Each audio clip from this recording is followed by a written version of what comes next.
Ah, Então vamos lá, guerreiros. Hoje a gente vai voltar com a leitura do seminário. Na semana passada a gente trabalhou com o Homem dos... Na semana retrasada, né? A gente trabalhou com o Homem dos Lobos. Eu estou fazendo a gravação para disponibilizar depois para o pessoal, né? Eu acho que isso fica mais fácil também. Alguém pediu para entrar, seja muito bem-vinda, Ana.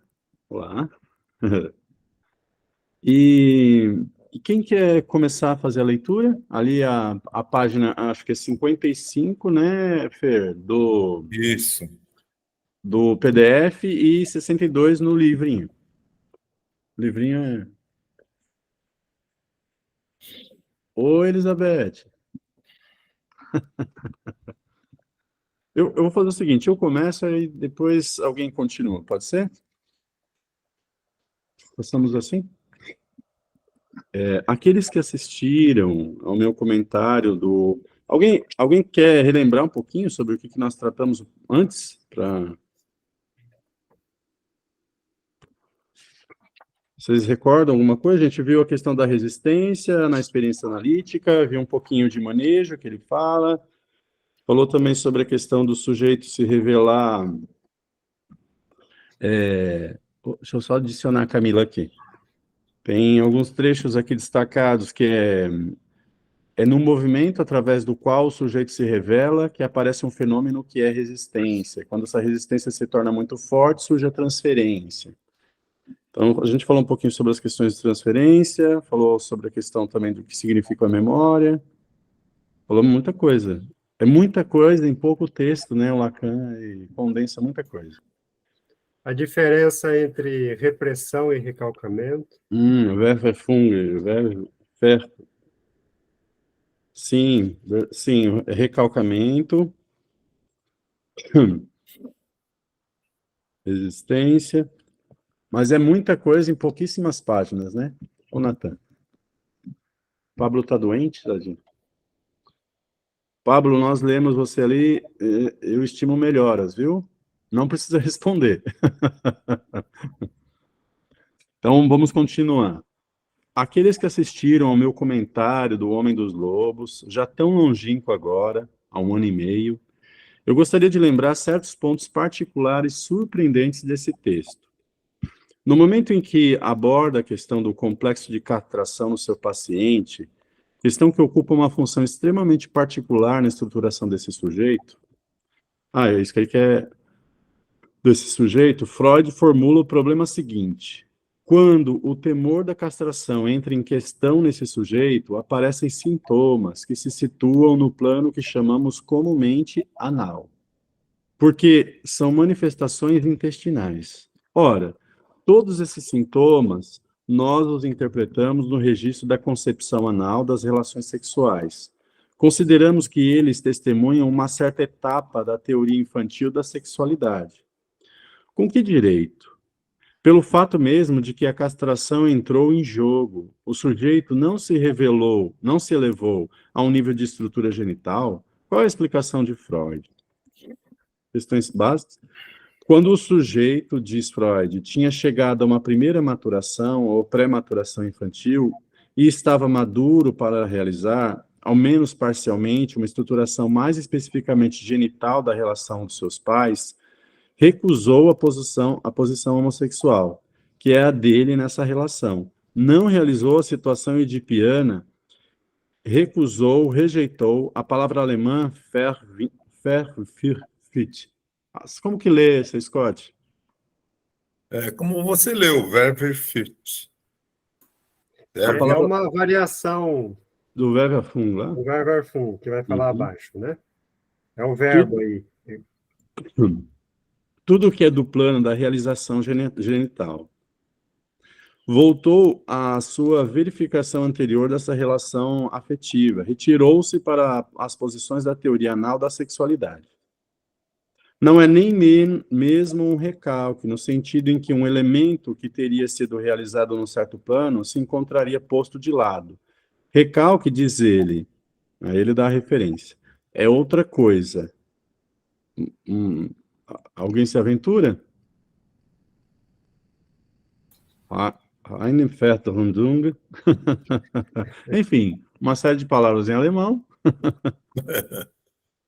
Na tradução francesa, devida a pessoas cuja intimidade com Freud deveria talvez tê-las iluminado um pouco mais, mas sem dúvida não basta ter levado a relíquia de uma personalidade eminente para estar autorizado a fazer de si mesmo o guardião dela. Traduz-se: um recalque é uma coisa que um julgamento que rejeita, que um É outra julgamento coisa. é outra coisa, que um julgamento que rejeita e escolhe.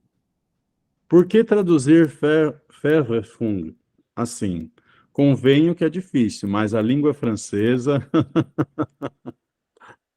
Bem, um recalque é outra coisa que um julgamento que rejeita e escolhe. Por que a gente não fala um pouquinho sobre isso? Que tradução boa, hein? Eu fiz uma anotação aqui dessa expressão alemão e deu diferente. Deixa eu ver se eu acho. Alguém quer continuar? Quer falar alguma coisa?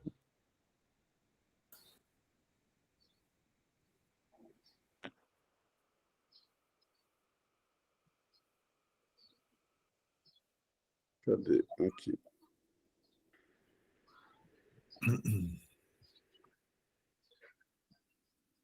Val? Pois é, a Verwerfung.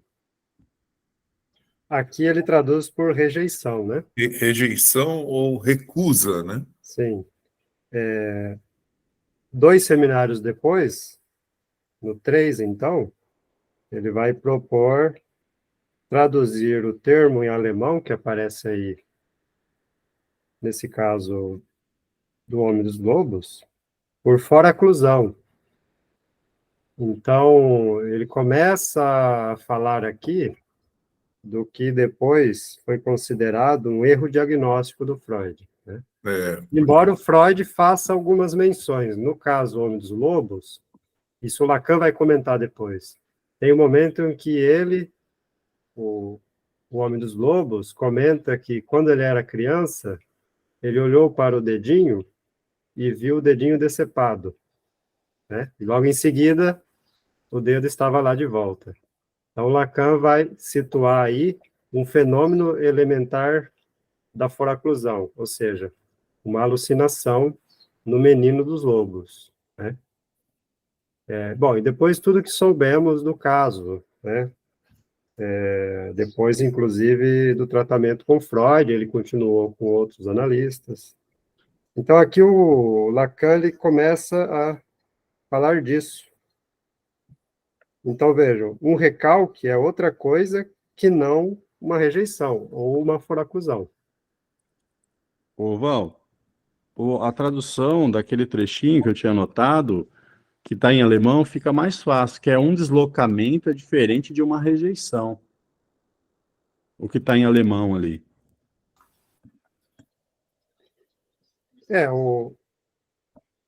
Nessa tradução, deslocamento, mas é Verdrängung, que é o recalque, né? Olhem lá no trecho em alemão. Tem os 2 mecanismos de 2 estruturas psíquicas. A estrutura do recalcamento e a estrutura da foraclusão. Então, Verdrängung e Verwerfung. E lembrando que foraclusão é um termo jurídico, né? Algo que não entra no processo, né? Não é considerado. Que Incluído já fora. direito bom, o William sabe aí do conceito de... Qual é o conceito mesmo? Prescrição. Prescrição. Prescrição, isso. Está prescrito. Passou desse tempo, não pode mais entrar. Exatamente. E aí, o Lacan vai discutir com Hippolyte sobre isso. Nesse, um pedacinho aqui, mas principalmente no próximo capítulo.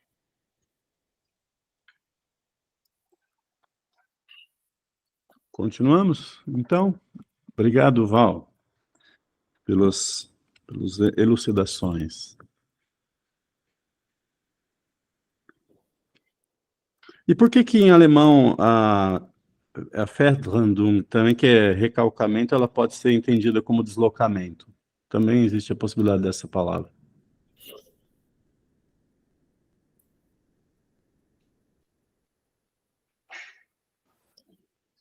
Como é que é, William?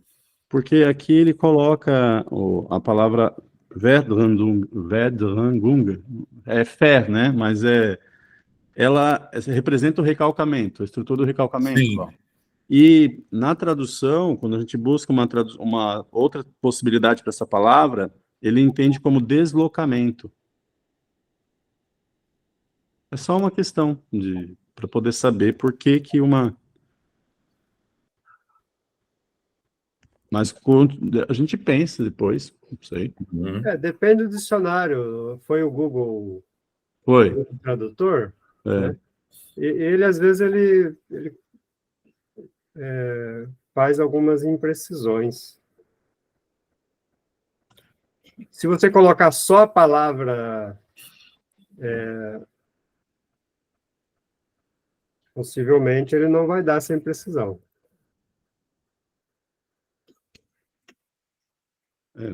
Vai dar como repressão, né?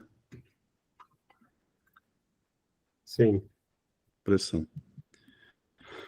Então, quem continua, pessoal? Senhor Hipólito?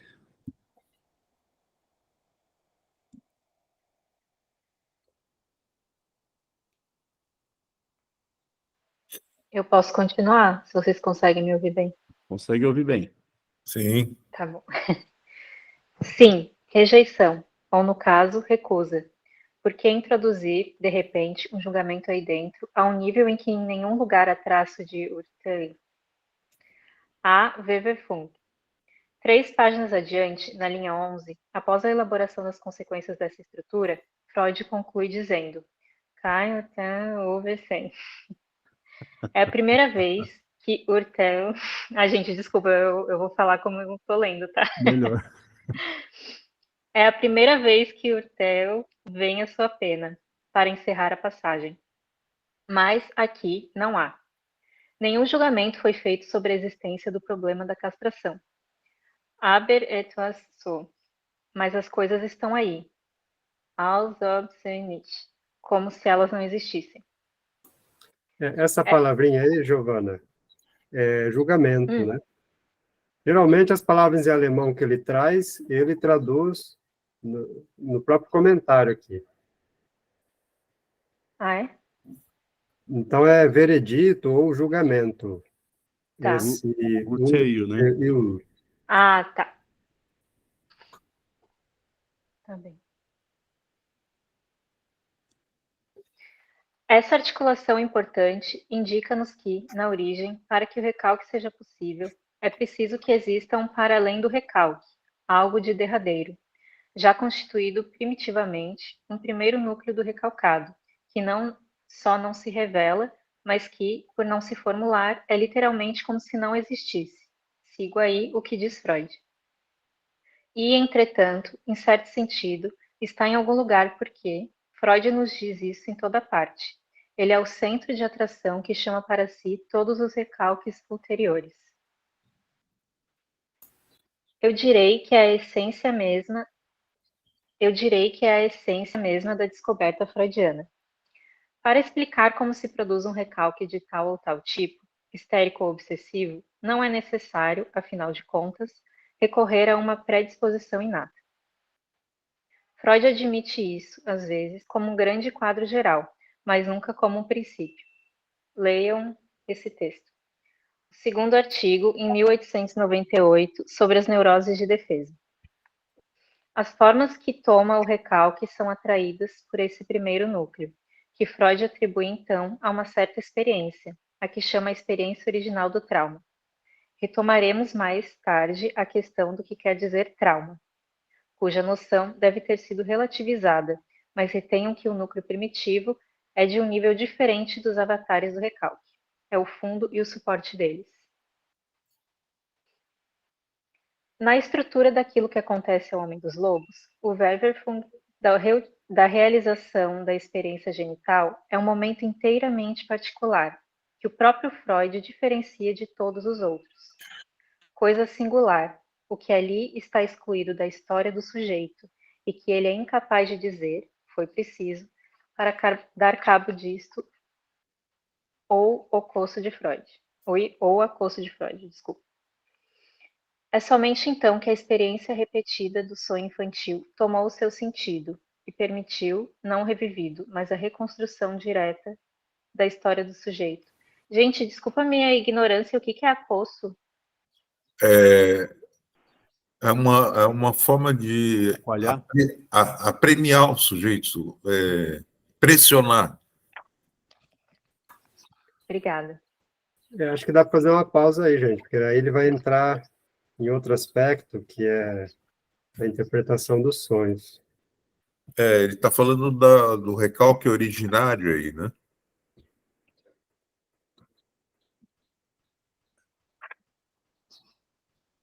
Experiência... Eu acho até... desculpa, Val, pode ir. Pode dizer, pode. Não, eu acho que até isso explica isso que a gente leu agora, né? Que a Giovana leu para a gente.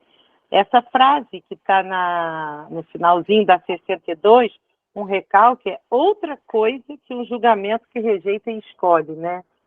Acho que ele aqui explica um pouco essa coisa do inconsciente relacionado a esse trauma, esse recalque originário, que não é uma coisa consciente que você está ali julgando, rejeitando ou escolhendo. Então, acho que essa explicação dele aqui, isso que a Giovana leu, acho que traduz, assim, explica um pouquinho aquela frase que a gente deu uma paradinha ali. Perfeito. A gente já lê aqui com os desdobramentos do que o Lacan vai fazer depois, né? Então, aí fica mais claro. Então, nesse finalzinho, coisa singular, o que ali é excluído da história do sujeito, né? Então, se a gente lê isso daqui, tendo em mente o que o Lacan vai discutir nos seminários 3 e 5, a gente sabe que é o nome do pai que é excluído, que o Lacan depois vai chamar de nome do pai, né? Que é aquilo que vem bifurcar o desejo da mãe. Agora, tem detalhes aí, né? Experiência original do trauma. É o que o Freud discute no Homem dos Lobos. Então, primeiro tem a vivência dele, da cópula dos pais. Isso é registrado numa memória imaginária, que num sol depois acaba ganhando sentido simbólico. Então, nesse só depois, essa experiência original aparece como traumática e é recalcada. Ele exemplifica isso como recalque originário. Mas há um paradoxo aí, porque ao mesmo tempo que tem foraclusão, tem recalque originário. Então, Lacan vai discutir essa dificuldade do Freud de decidir a estrutura do sujeito, no caso do Homem dos Lobos. E esse recalque originário também tem relação com aquilo que o Freud chama o umbigo do sonho, né?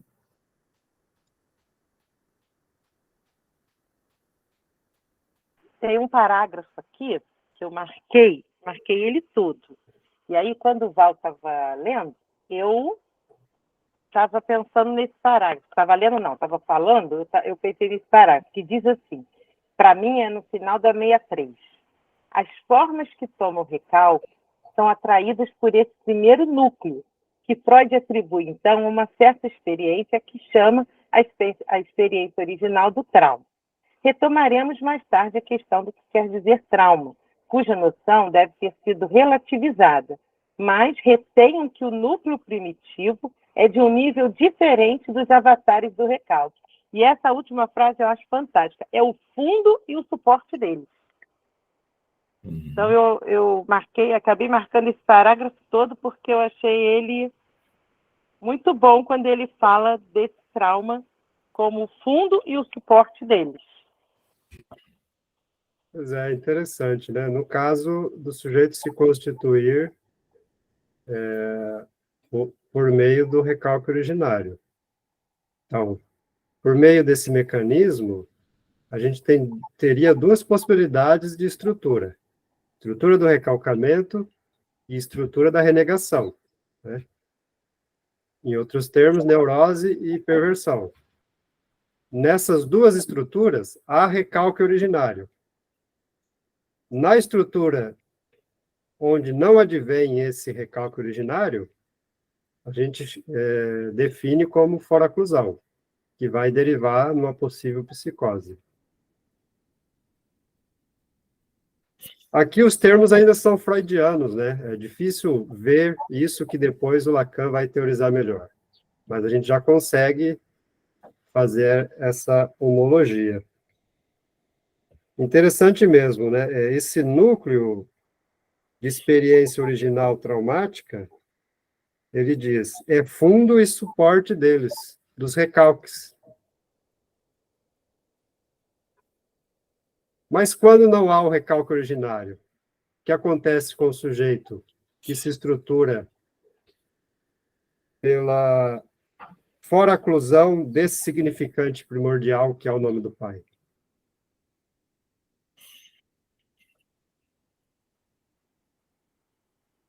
Depois o Lacan vai dizer,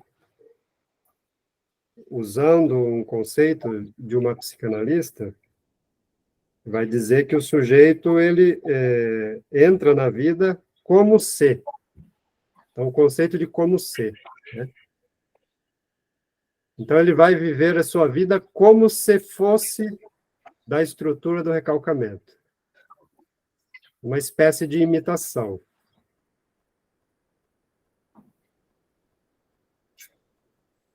Mas, no caso dele, um dado acontecimento difícil de subjetivar pode fazer com que ele quebre a estrutura psíquica e desencadeia uma psicose.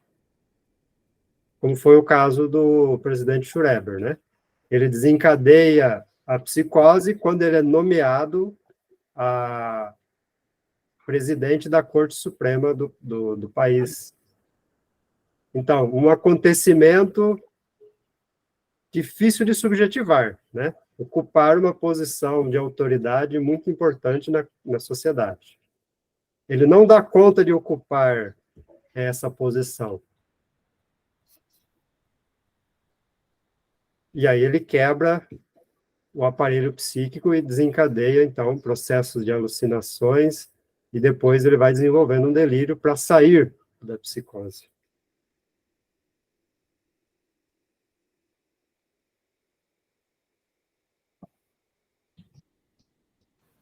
Como diz o Lacan, ele não tinha o falo no bolso, né? São formas diferentes, né, Sérgio, de dizer a mesma coisa. O falo é o falo simbólico que vem recalcar ou significar o falo imaginário que ele representava para o outro da maternagem, né?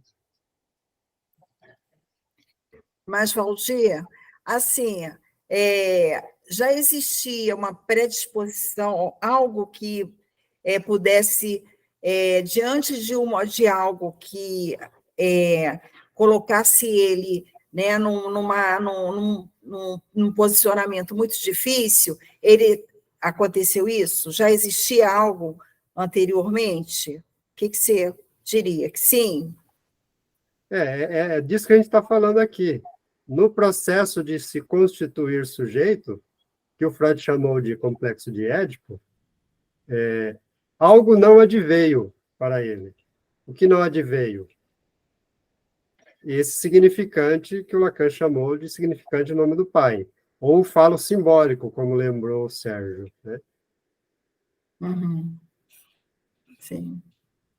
Nesse sentido, isso é uma predisposição, né? Sim, é psicogênica, né? Para a psicanálise, é psicogênica, não é biológica, hereditária, no sentido biológico. Uhum. Isso dependeu, então, de como estavam posicionados os agentes ali da subjetivação primária, agente da maternagem e agente paterno. Nunca sem a posição do sujeito, né? Em algum momento ali, mesmo na passagem de infância para sujeito, ele já vai tendo alguma participação nesses processos. Essa recusa pode acontecer da parte do próprio sujeito, né?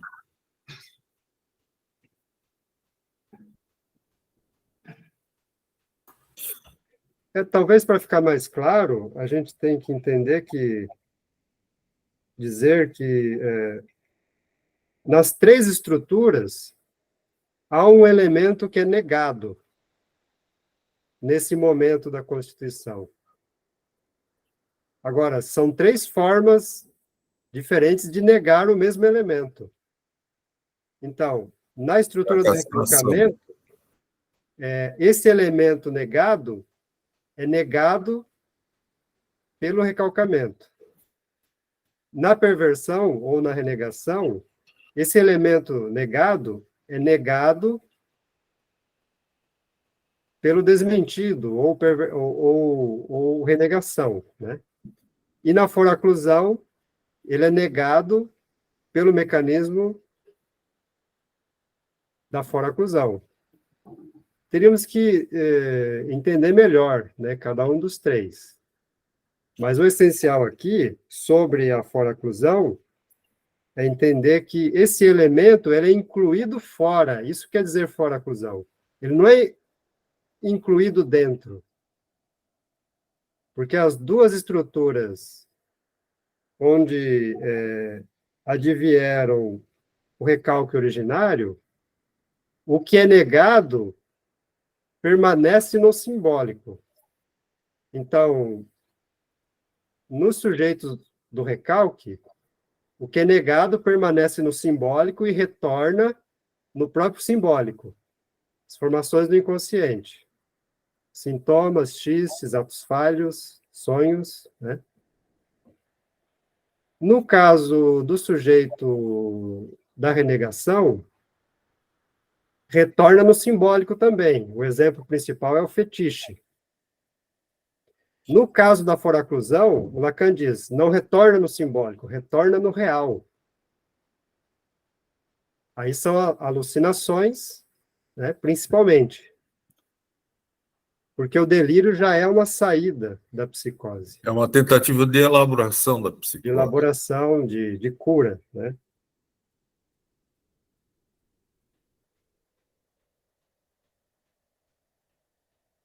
Tem um livro do Quiné, As 4+1 Condições de Análise, ele fala bem claramente sobre isso. Ele, inclusive, faz um quadrinho numa das partes. Se alguém tiver interesse, é um livro muito claro, que ele introduz muitos conceitos importantes. E isso que o Val acabou de explicar para a gente, ele deixa bem claro aqui no livro. Então, se alguém tiver interesse, esse 4+1, ele é um livro bem claro, bem tranquilo de se trabalhar. Ele faz esse quadrinho, né? Onde retorna o elemento negado, ou no simbólico ou no real. Ele chama de fenômeno, né, em relação ao sintoma, ao apetite e à alucinação. E é muito interessante o que você falou, porque todos negam. A forma de negar é que está relacionada a cada estrutura. E a gente não falou, talvez seja necessário mencionar, pelo menos, porque tudo isso é muito, né, complexo. Que elemento que é negado?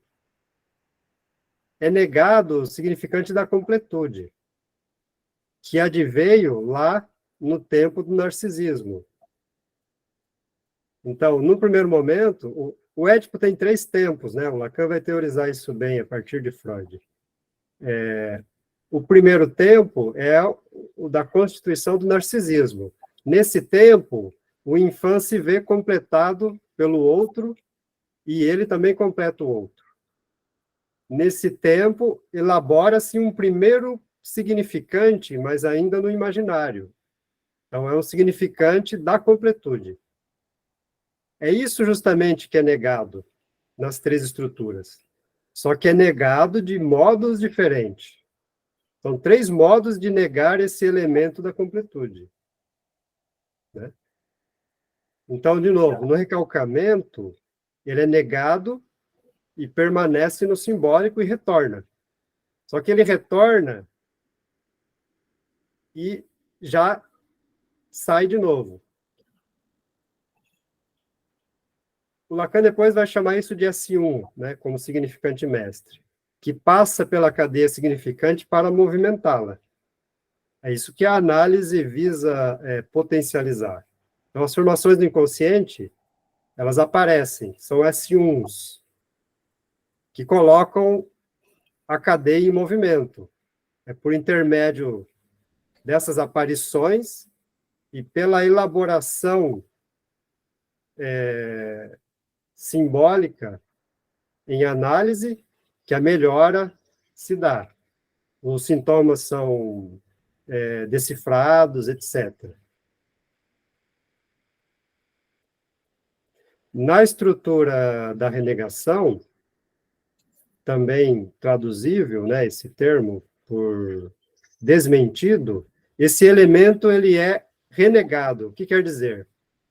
Então, o sujeito ele tem uma resposta ambígua em relação à completude. Ele afirma e nega ao mesmo tempo. Ô, Valdir, o que é negado nessas 3 estruturas não é a castração? Isso que eu pensei também, Sim, que é a castração do grande osso.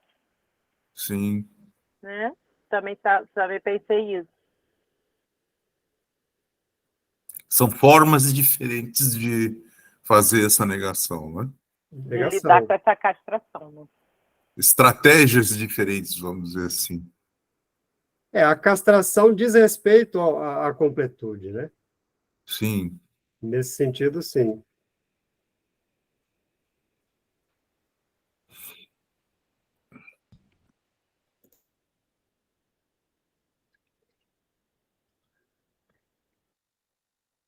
Continuamos, então, para a terceira página? Giovana, você pode continuar. Eu vou ter que sair às 10, mas eu posso continuar até lá. Alguém pode acompanhar a Giovana? Porque agora vai começar a questão dos traumas, né? Ou dos sonhos, desculpa.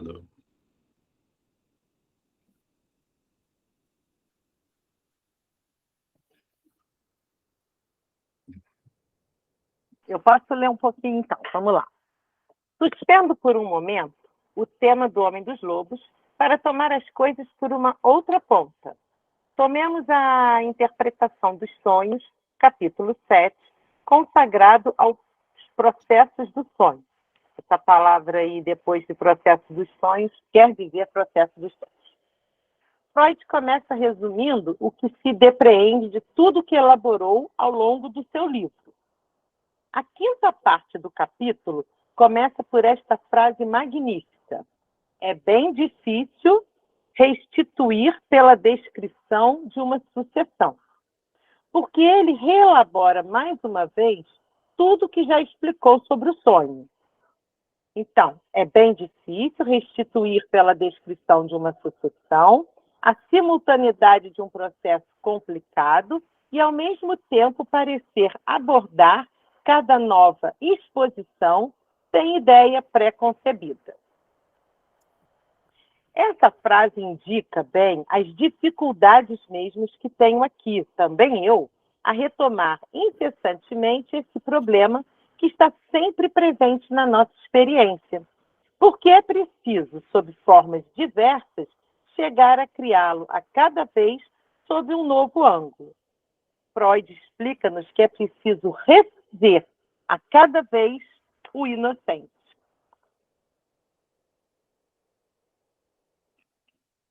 Há nesse capítulo um progresso em que tocamos com o dedo em alguma coisa de verdadeiramente muito singular. Freud enumera todas as objeções que se podem fazer sobre a validez da lembrança do sonho. O que é o sonho? A reconstituição que o sujeito faz dele seria exata? Que garantia temos nós de que uma verbalização ulterior não se misturou aí? Todo sonho não seria uma coisa instantânea, a qual a palavra do sujeito dá uma história? Freud afasta todas essas objeções e mostra que não são fundadas. Mostra-os sublinhando o fato inteiramente singular de que, quanto mais o texto que o sujeito nos dá é incerto, mais ele é significativo.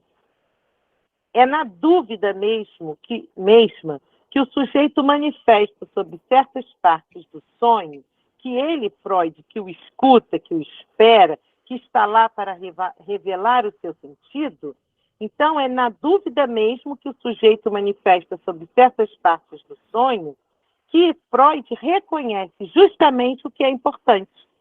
Porque o sujeito duvida, deve-se ter certeza. Mas, à medida que o capítulo avança, o procedimento se atenua a tal ponto que, no limite, o sonho mais significativo seria o sonho completamente esquecido, de que o sujeito não pudesse dizer nada. É mais ou menos o que Freud escreve. Pode-se frequentemente reencontrar pela análise tudo que o esquecimento perdeu. Em toda uma série de casos, pelo menos, alguns nadinhas permitem reencontrar não o sonho mesmo, o que é acessório, mas os pensamentos que estão na sua base. Alguns nadinhas, é bem o que lhes digo, do sonho não resta mais nada. Pois bem, o que é que igualmente interessa a Freud? Aí caímos nos pensamentos que estão na sua base. O termo pensamento, não há nada de mais difícil a manejar para todas as pessoas que aprenderam psicologia. E como aprendemos psicologia, esses pensamentos são para nós o que remexemos sem cessar na nossa cabeça, enquanto gente habituada a pensar. Mas talvez os pensamentos que estão na base, estamos suficientemente esclarecidos por toda essa interpretação dos sonhos para nos aperceber de que não é o que se crê quando se fazem estudos sobre a fenomenologia do pensamento, o pensamento sem imagens ou com imagens, etc. Não é o que chamamos correntemente o pensamento, porque aquilo de que se trata o tempo todo é de um desejo. Querem dar alguma paradinha, falar alguma coisa?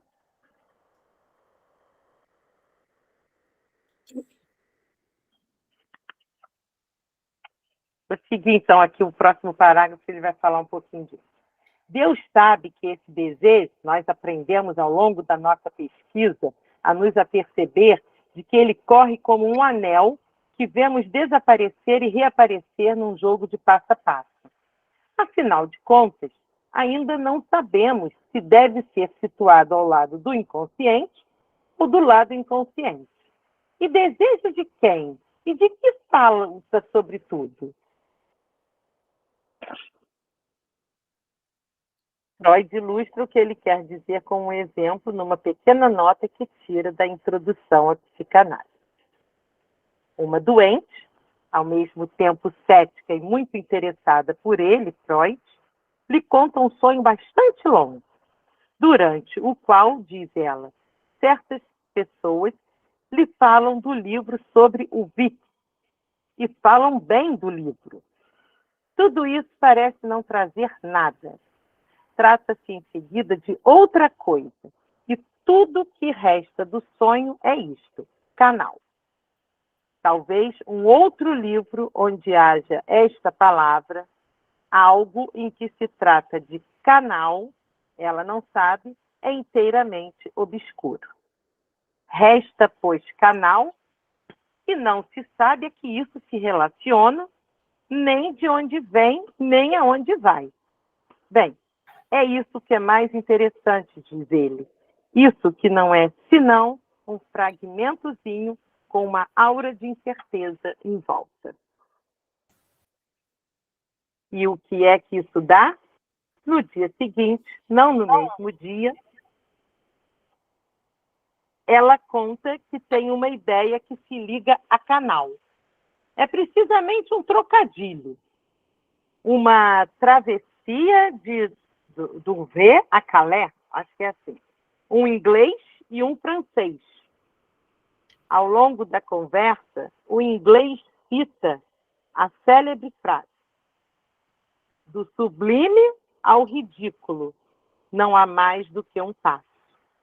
E o francês galante responde: sim, o passo de Calais. O que é particularmente gentil para o interlocutor.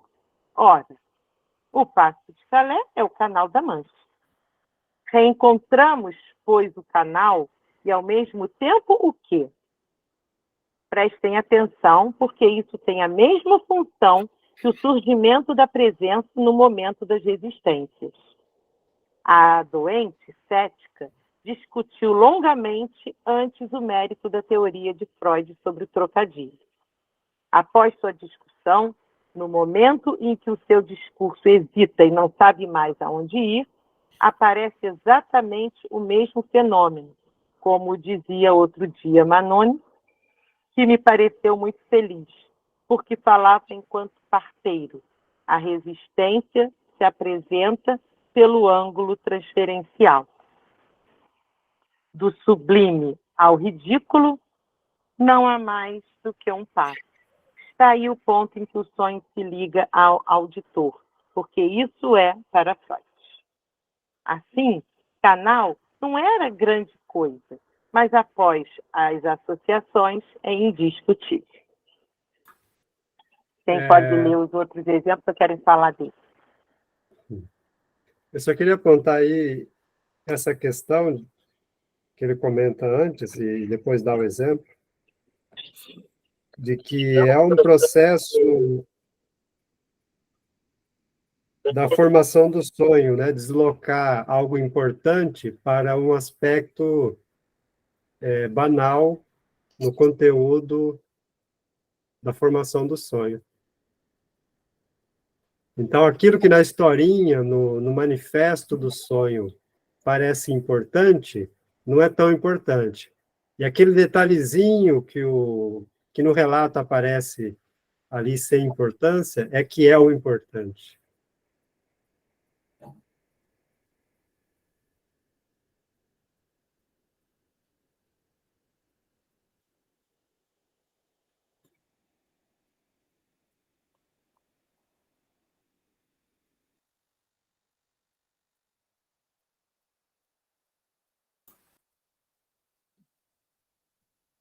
Então, ele conclui, né, nesse trecho: canal não era grande coisa, mas, após as associações, é indiscutível que seja coisa grande, né?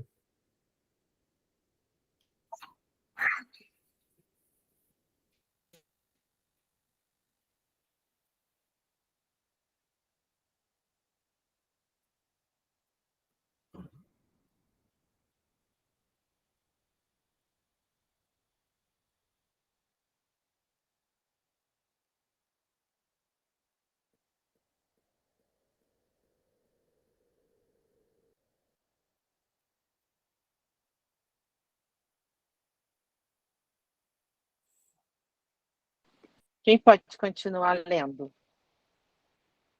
esses outros exemplos?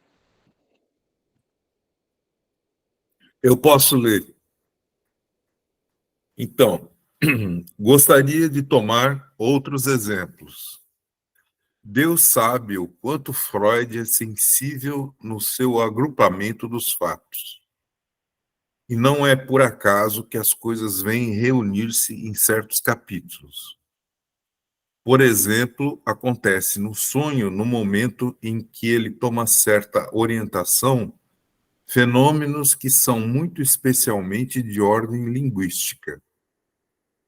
Um erro de linguagem é feito pelo sujeito em plena consciência.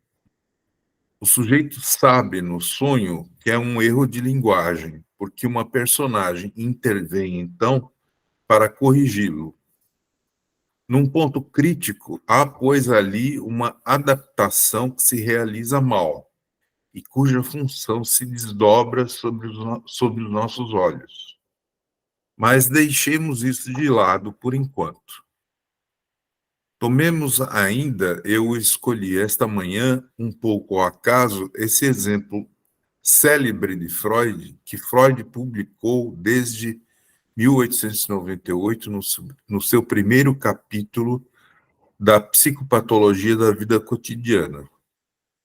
Freud se refere, a propósito do esquecimento dos nomes, ao esforço que fez um dia, numa relação com um interlocutor de viagem, para evocar o nome do autor do célebre afresco da Catedral de Orvieto, vasta composição que manifesta os fenômenos esperados para o fim do mundo e centrada na aparição do anticristo.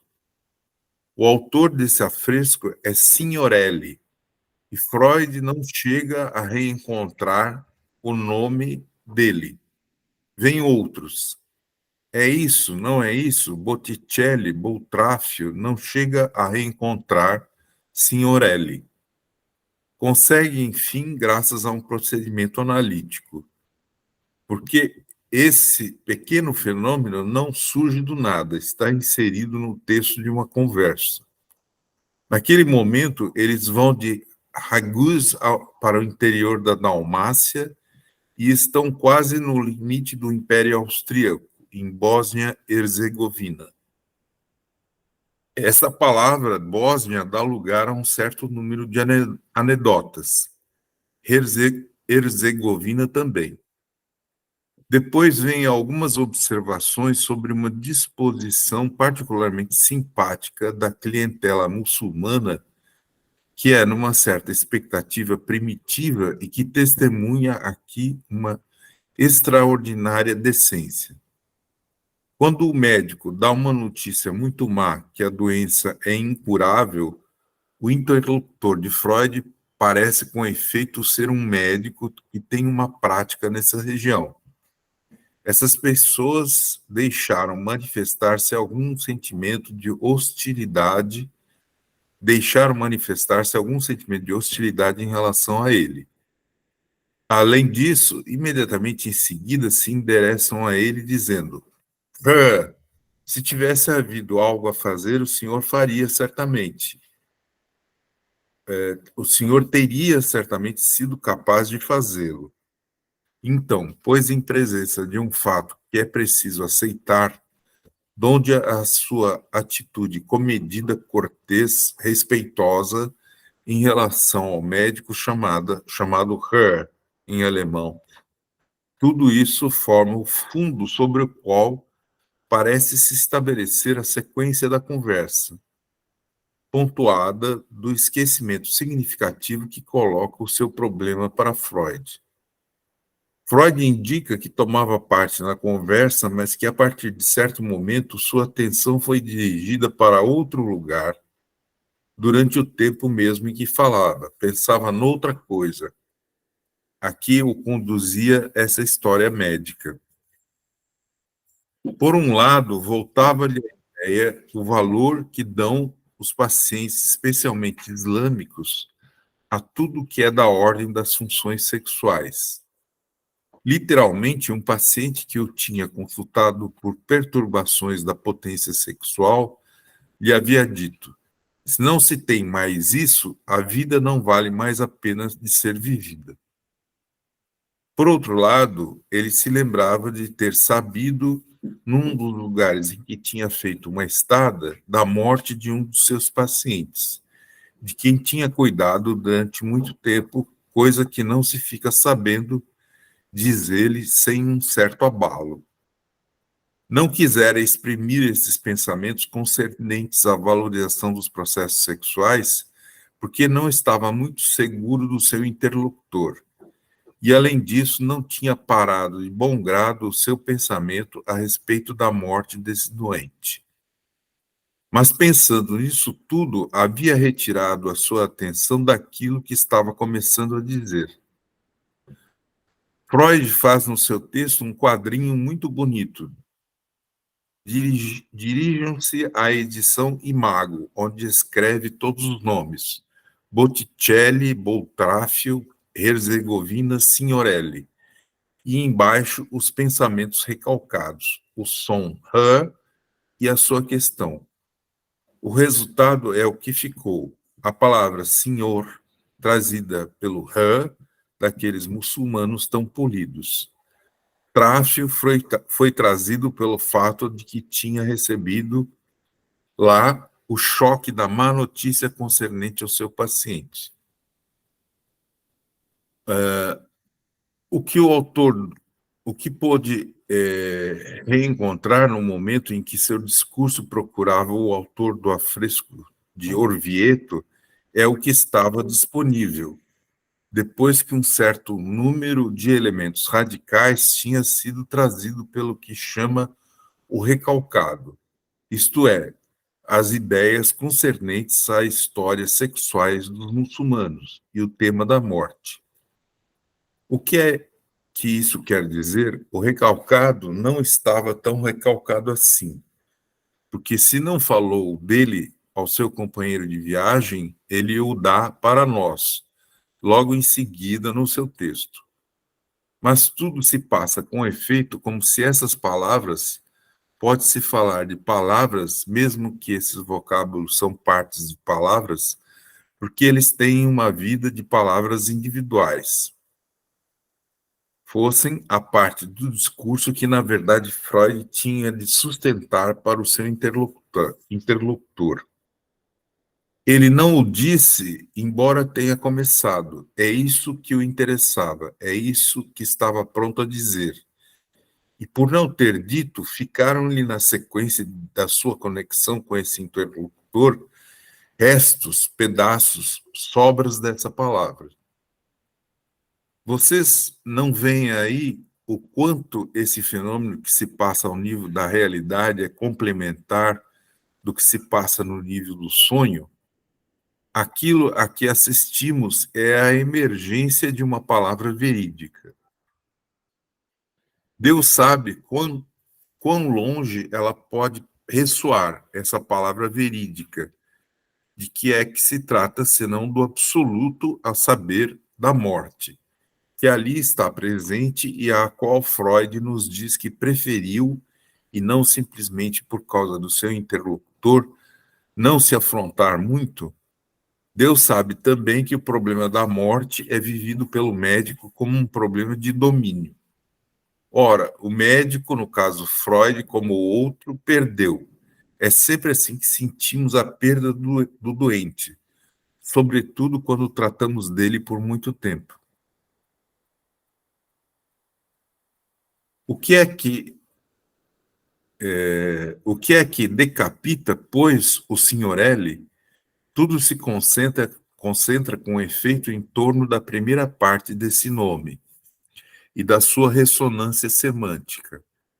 É na medida em que a palavra, a que pode revelar o mais profundo segredo do ser de Freud, não é dita, que Freud não pode mais se ligar a outro, senão pelas sobras dessa palavra.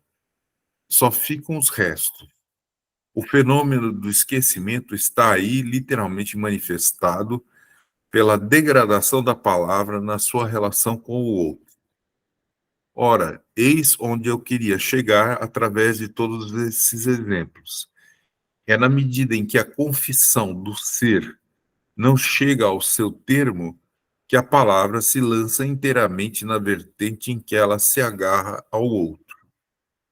Não é estranho a essência da palavra, se é que se pode dizer isso, o agarrar-se ao outro. A palavra é mediação, sem dúvida, mediação entre o sujeito e o outro. e ela implica na realização do outro, na mediação mesma. Um elemento essencial da realização do outro é que a palavra possa nos unir a ele. Está aí o que lhes ensinei, sobretudo até o presente, porque é nessa dimensão que nos deslocamos incessantemente. Mas há uma outra face da palavra que é revelação. Algum comentário, alguma questão que vocês queiram fazer até aqui?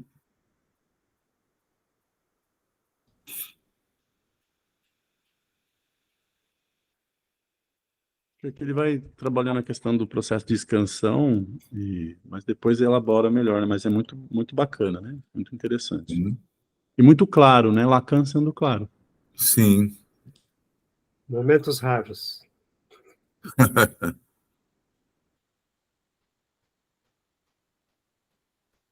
Continuo?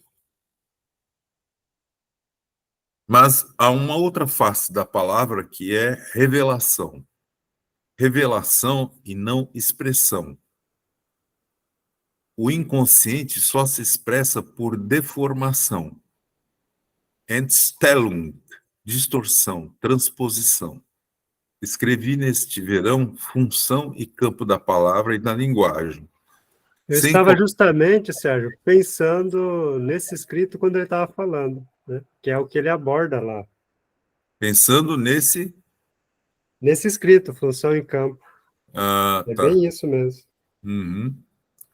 Escrevi neste verão função e campo da palavra e da linguagem, sem colocar ali intencionalmente o termo expressão, porque toda a obra de Freud se desdobra no sentido da revelação e não da expressão.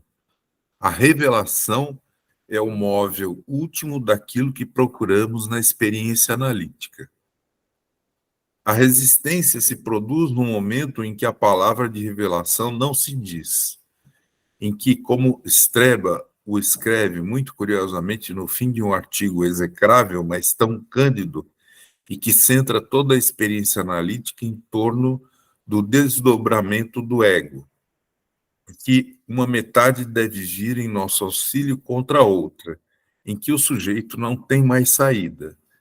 Ele se agarra ao outro porque aquilo que é impelido em direção à palavra não acedeu a ela. A vinda parada da palavra, na medida em que alguma coisa talvez a torne fundamentalmente impossível, aí está o ponto pivô em que na análise a palavra bascula inteira para a primeira face e se reduz à sua função de relação ao outro.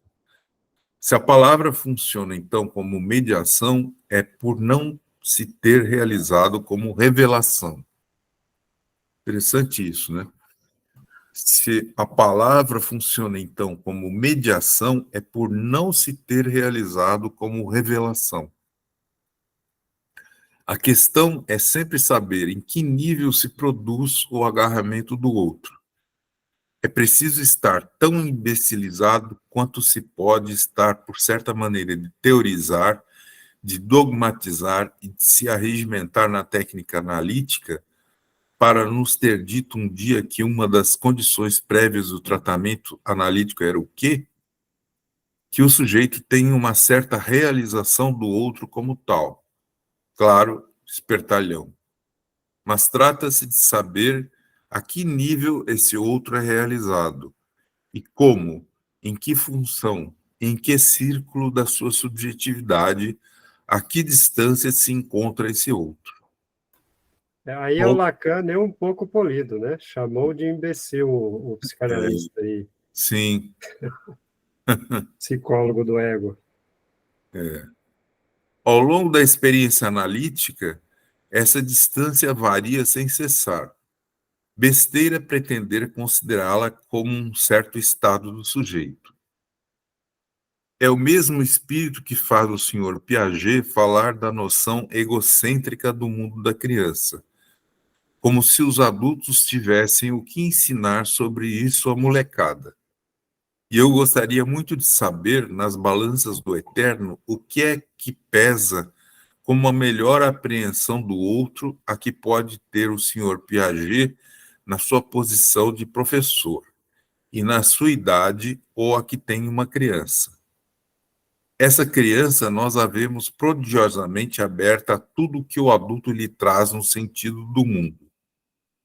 Será que nunca se reflete sobre o que significa, no que diz respeito ao sentimento do outro, essa prodigiosa permeabilidade a tudo que é mito, lenda, conto de fada, história, essa facilidade em se deixar invadir pelos relatos?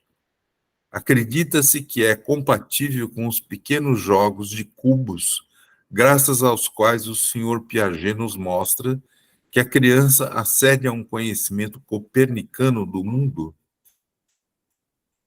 Trata-se de saber como, num dado momento, aponta em direção ao outro esse sentimento tão misterioso da presença. Talvez esteja integrado àquilo de que Freud nos fala na dinâmica da transferência, quer dizer, a todas as estruturações prévias, não somente da vida amorosa do sujeito, mas da sua organização do mundo. Se eu tivesse de isolar a primeira inflexão da palavra, o momento primeiro onde se inflete na sua curva toda a realização da verdade do sujeito, o nível primeiro em que a captação do outro toma sua função, eu o isolaria numa fórmula que me foi dada por um daqueles que estão aqui e que eu controlo. Eu lhe perguntava: em que pé está o seu sujeito a seu respeito essa semana? Ele me deu, então, uma expressão que coincide exatamente com o que eu tinha tentado situar nessa inflexão. Tomou-me como testemunha. E, com efeito, está aí uma das funções mais elevadas, mas já desviadas da palavra, a tomada como testemunha. Um pouco mais adiante será a sedução. Um pouco mais adiante ainda, a tentativa de captar o outro num jogo em que a palavra passa mesmo. A experiência analítica nos mostrou bem isso a uma função mais simbólica, a uma satisfação instintiva mais profunda. Sem contar o último termo, desorganização completa da função da palavra nos fenômenos de transferência, em que o sujeito, nota Freud, se libera inteiramente e chega a fazer exatamente o que lhe agrada. Afinal de contas, aquilo a que somos levados por essa consideração não será aquilo que parti no meu relato, sobre as funções da palavra, a saber, a oposição da palavra vazia e da palavra plena na medida em que realiza a verdade do sujeito, palavra vazia em relação àquilo que tem de fazer e que nunca, com seu analista, o aqui e agora, né? Em que o sujeito se perde nas maquinações do sistema da linguagem, no labirinto dos sistemas de referência que lhe dá o estado cultural em que mais ou menos toma parte. Entre esses dois extremos desdobra-se toda uma gama de realização da palavra. Essa perspectiva... Vocês acham que a gente pode, nesse parágrafo, desculpa, Sérgio, sim. falar sobre, entender que ele está falando da transferência? Uhum. Sim. Tá. Sim. No anterior, ele falou dos tempos do tratamento, né? Uhum. Do anterior, você está querendo dizer a tentativa de captar o outro no mundo em que a palavra passa mesmo a uma função mais simbólica, Rô? Sim, isso é bem anterior ao que eu falei, mas ele vai nessa sequência. Ele fala do momento em que ele perguntou, acho que para um supervisionando, como estava o atendimento, e esse analista respondeu: o sujeito me tomou como testemunha. Esse é um tempo bem interessante da análise, né? Onde o analista já não está mais na dimensão mais imaginária da transferência, onde o sujeito quer respostas dele. Então, o analista está ali como testemunha de um processo que já está acontecendo, processo analítico.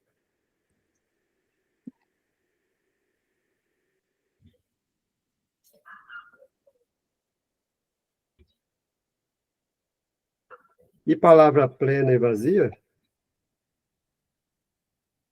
Os demais têm essa referência?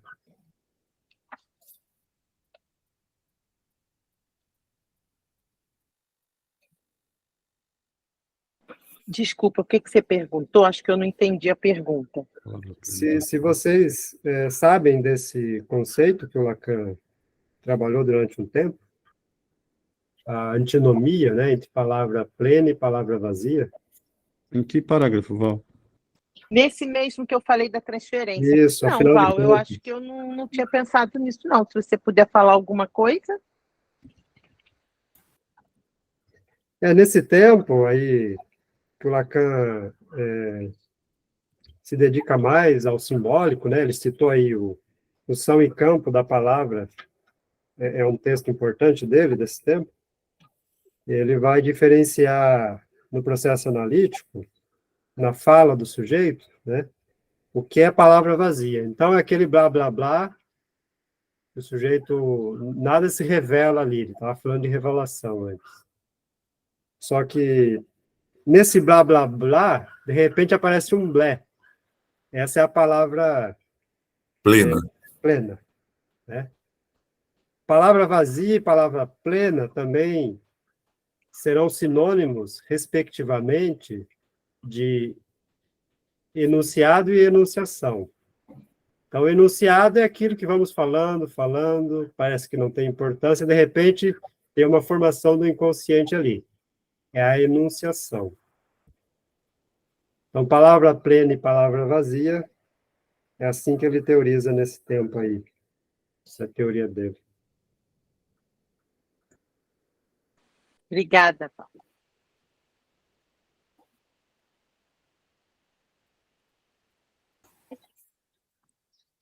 Lembrando que a palavra vazia tem sua importância também, né? Como ele estava dizendo antes, é o que liga no imaginário, transferencialmente, ao analista. Uhum. Não se trata de esperar que o sujeito só emita palavra plena, né? Que não seria nem possível. Ele até fala isso, né? Depois que ele fala a oposição da palavra vazia e da palavra plena, ele tenta dar uma definição da palavra plena na medida em que realiza a verdade do sujeito, e palavra vazia em relação àquilo que tem de fazer aqui agora com seu analista, em que o sujeito se perde nas maquinações do sistema da linguagem, no labirinto dos sistemas de referência, que lhe dá o estado cultural em que mais ou menos toma parte. Sim. Esse sujeito aí é sempre o sujeito do inconsciente, né? Sim. Uhum. Sim. Mas vejam que interessante, atualmente mesmo, eu comecei a acompanhar uma paciente que chegou com ideação suicida, né, um caso de neurose histórico bem difícil, e nesse momento de ideação suicida, a gente não pode esperar, e em bom sentido, nem propiciar a palavra plena. Porque se ela está com ideação suicida, está faltando para ela sentido para a vida. Está faltando imaginário mesmo, né? Então, é um momento de ajudar o sujeito a se ligar à vida. Então, essas irrupções do inconsciente, nesse momento, não é tão interessante propiciar. Então, a gente precisa causar ancoramentos para a vida dela. Aí entra, né, a importância de entender esses conceitos. Depois que ela se estabilizar um pouco, aí sim a gente vai poder propiciar mais, né, o aparecimento dessas irrupções.